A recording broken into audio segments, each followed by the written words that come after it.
বউটা ভালো হয়নি, ভালো হয়নি তাই না? কেমন একটা,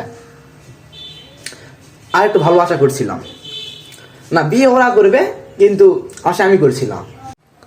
খেলাম, ঠিকঠাক হলো না, রোস্টে একটু লবণ বেশি হয়েছে, কম হলে ভালো হতো।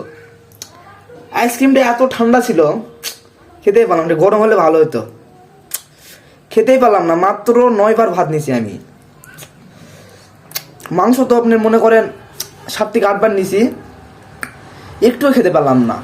ভাই টয়লেটটা কোন জায়গাত ভাই? আসতেছি, দাঁড়ান আসতেছি। এখানে স্টেজ না করে ভেতরে স্টেজ করলে ভালো হতো। মেয়েরা ভাই থেকে কি দিল? কিছু দেয়নি, টাকা পয়সা কিছু দেয়নি। কি ছেলে কি ভালো চাকরি করে না?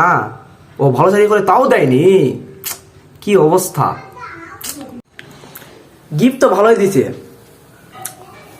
মনে আছে শেল্টুর বিয়েতে 150 টাকা খায় 50 টাকা গিফট দিছিলাম। ডেকোরেশন ঠিক হয়নি। এই লাইটটা এখানে দিলে ভালো লাগতো, এই টেবিলটা ওখান থেকে ওখানে দিলে ভালো হতো। আতশবাজিটা ছাদে গিয়ে মানে ফাটালে ভালো হতো, এখানে না ফাটিয়ে। হ্যাঁ হ্যাঁ, এই জিনিসটা এখানে দিলে বেশি ভালো হতো। আর তোমাকে না ডাকলে ভালো হতো।